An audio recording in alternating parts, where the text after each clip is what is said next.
Paris-Avignon, c'est le pari fou avec d'authentiques vélocipèdes d'époque que se prépare une bande de fanas, de collectionneurs et autres passionnés d'histoire du vélo à rééditer ce premier grand voyage de l'histoire du deux roues dans le monde. Les frères Olivier avec Georges de la Bouglise, ils ont fait le voyage à vélocipède de Paris-Avignon en 1865. C'est le premier voyage mondial à vélocipède. À travers des recherches plus de la rédaction de ma thèse, j'ai vécu avec eux pendant des années. Donc ils sont devenus amis, mon ami. Donc je voulais partager le voyage avec eux. La passion d'abord, je suis collectionneur de vélos et puis amoureux des vélos du début de l'histoire du vélo. Et comme mon ami Kezo a fait ce voyage en 2009 avec un VTC, lui l'idée avait germé de commémorer le 150e anniversaire avec des vélocipèdes d'époque. Le parcours, alors l'itinéraire originel, nous l'avons retrouvé dans les documents de la famille. Ils avaient à l'époque emprunté la route impériale numéro 7 qui est devenue plus tard la nationale 7. Bon, il est évident qu'aujourd'hui, nous ne pouvons pas emprunter cette route avec des vélos, elle est trop dangereuse. Nous avons donc un circuit parallèle, mais par des toutes petites routes qui sont très très proches de la Nationale 7 et nous avons un très beau parcours. Nous sommes 7 participants qui représentent tout de même 5 nationalités, puisque nous avons un participant canadien, un américain, un anglais, Kezo qui est japonais, et nous sommes 3 Français.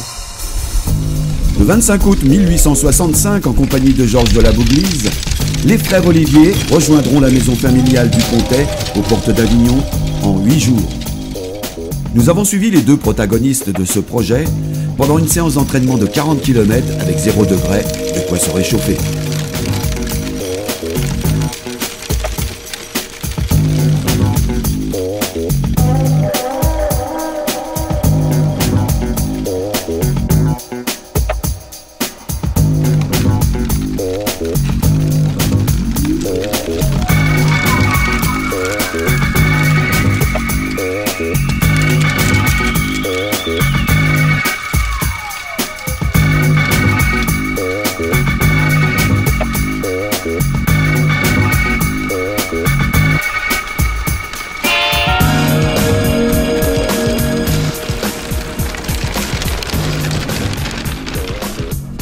Ce vélo, par rapport à ceux utilisés en 1865, il est un tout petit peu plus moderne puisqu'il a quelques années de moins, il a été construit vers 1869, donc il est un tout petit peu plus évolué. C'est bien sûr un vélo d'origine, hein.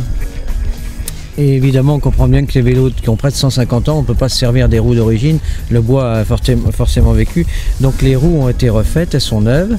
On les a aussi pour la sécurité recouvertes d'une bande de caoutchouc, de façon à avoir un peu plus d'adhérence sur la route, et puis aussi un meilleur freinage. Donc toutes les pièces de roulement évidemment ont été refaites parce que ces vélos avaient énormément servi et les pièces de frottement sont en bronze. Donc tout ça, ça a été refait. Rassurez-moi, donc vous n'allez pas rouler la nuit, je vois qu'il n'y a pas d'éclairage. Non, on ne va pas rouler la nuit, mais nos étapes sont quand même relativement longues, mais on ne roulera pas la nuit. Le départ sera donné le 8 août à Paris, rue Jean Goujon. Et on l'espère avec la présence de Madame Brigitte Olivier, qui est l'arrière-petite-fille de Georges de la Bouglise et de Marius Olivier, l'un des frères de Aimé et René, qui ont fait ce voyage en 1865. Et l'arrivée est prévue où? L'arrivée est prévue le 23 août au Pontet, près d'Avignon, sur le rond-point où se situe actuellement un monument à la mémoire de ce voyage de 1865. Comment ça se présente ces entraînements? C'est assez dur. Parce que il me manque quelques entraînements, mais bon. D'ici le mois d'août,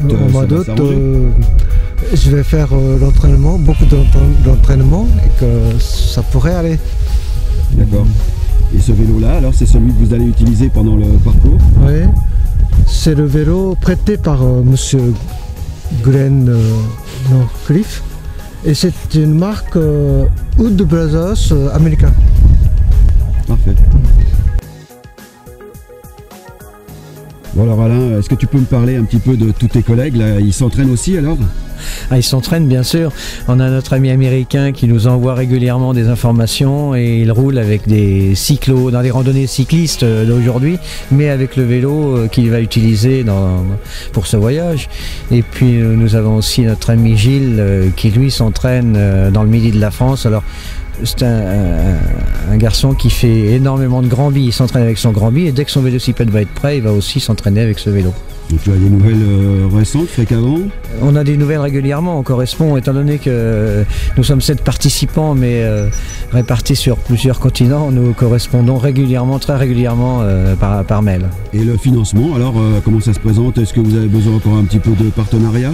Le financement, c'est un peu plus compliqué, c'est assez difficile de trouver des partenaires aujourd'hui, alors effectivement, on recherche activement des partenaires pour financer ce voyage. Mais quoi qu'il arrive, vous le ferez? On le fera de toute façon.